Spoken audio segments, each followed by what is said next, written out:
جائیداد نہیں.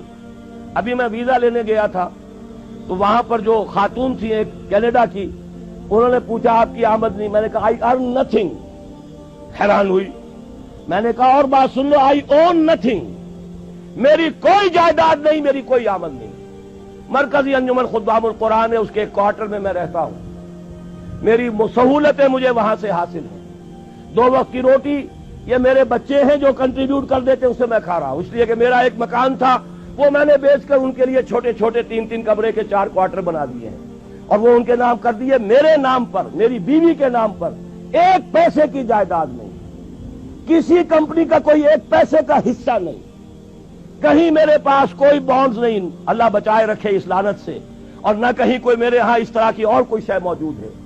تو یہ اچھی طریقے سے جان لیجئے، میں نے زندگی لگائی ہے اسی کام کے لیے لگائی ہے. مجھے کوئی احساس محرومی نہیں ہے. روٹی مجھے ملتی رہی ہے، آج تک فاقہ نہیں آیا ہے. رزق اللہ نے اپنے ذمہ رکھا ہوا ہے، لیکن میری توانائی لگی ہے میکسیمم قرآن پڑھنے اور پڑھانے میں. خیرکم من تعلم القرآن وعلمہ. اور یہ کس لیے کیا؟ جب انجمن خدام القرآن لاہور کی قائم کی تھی، اس کے دیباچے میں لکھ دیا تھا کہ میں صرف انجمن بنانے کا قائل نہیں ہوں، میرے پیش نظر اقامت دین کی فرضیت ہے. میں ایک جماعت قائم کرنا چاہتا ہوں. یہ پہلا قدم ہے مرکزی انجمن خدام القرآن کا. اور یہ 1972 کی بات ہے، آج سے 21 برس قبل کی جو میں آپ کو بتا رہا ہوں. بہرحال پہلا کام وہی ہے جو حضور نے کیا. فرق یہ ہے وہ کافر تھے، انہیں قرآن کے ذریعے سے ایمان کی طرف دعوت دی گئی. ہم مسلمان ہیں، ہمیں قرآن کے ذریعے سے تجدید ایمان کی دعوت دینی ہے. مرحلہ 1 ہی ہے، اس میں کوئی فرق نہیں. نمبر 2، وہ جو حدیث میں سنا چکا ہوں، آمرکم بخمس بالجماعت والسمع والطاعت والہجرت والجہاد فی سبیل اللہ. اب جو لوگ واقعتاً شعوری ایمان اختیار کریں، شعوری طور پر فیصلہ کریں کہ مسلمان جینا ہے، مسلمان مرنا ہے، ان صلاتی و نسکی و محیای و مماتی للہ رب العالمین، یہ طے کریں نا پہلے.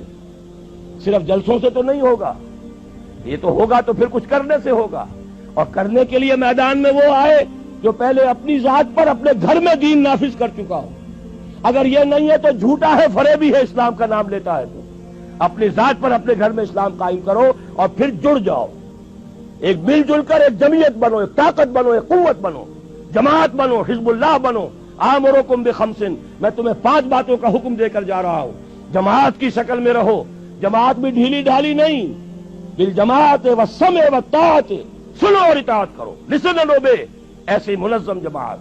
یہ منظم جماعت کیا کرے گی؟ ہجرت اور جہاد. ہجرت کے بارے میں پوچھا گیا، ای الہجرت افضل یا رسول اللہ، اے اللہ کے رسول یہ بتائیے سب سے افضل ہجرت کون سی ہے؟ فرمایا ان تہجر ما کرہ ربک، ہر اس چیز کو چھوڑ دو جو تمہارے رب کو پسند نہیں. یہی وجہ ہے میں نے جب جماعت تنظیم اسلامی کے نام سے قائم کی ہے، اس تنظیم اسلامی کی جماعت میں جو عہد نامہ ہے اس میں شمولیت کا، اس کی پہلی شق یہی ہے، انی اعاہد اللہ، میں اللہ سے ایک عہد کرتا ہوں، ان اہجر کل ما یکرہہ، ہر اس چیز کو چھوڑ دوں گا جو اسے ناپسند ہے. یہیں سے شروع ہوگی ہجرت. اسی کو کہا ہے یہ سب سے اونچی ہجرت ہے، افضل ہجرت ہے. اور اس کے بعد جہاد ہے، تن من دھن لگاؤ اللہ کے دین کے لیے، اللہ کے دین کی سربلندی کے لیے. اور اس کے 3 مرحلے آئے ہیں ہماری ایک حدیث کے اندر. تم میں سے جو کوئی بدی کو دیکھے، حدیث بہت عام ہے، سب کو یاد ہوگی. اس کا فرض ہے طاقت سے روکے، اور اگر اس کی ہمت نہیں ہے زبان سے روکے.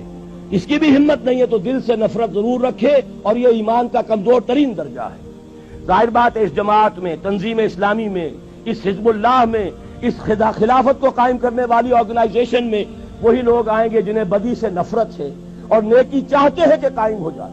وہ معاونین کی تحریک ہم نے رکھی ہے، تحریک خلافت کے معاونین. تنظیم میں آنے کے لیے بیعت ہے، بیعت سمع و طاعت فی المعروف. شریعت کے دائرے کے اندر جو حکم دو گے مانیں گے. وہ حکم کوئی بھی ہو، ہماری طبیعت کے مطابق ہو یا ہماری منشا کے خلاف ہو، شریعت کے خلاف نہ ہو تو مانیں گے. یہ ہماری بیعت ہے تنظیم اسلامی میں شمولیت کی. لیکن ہم نے ایک خانہ اب شروع کیا ہے، تحریک خلافت. بتائیں تو صحیح لوگوں کو خلافت ہے کیا؟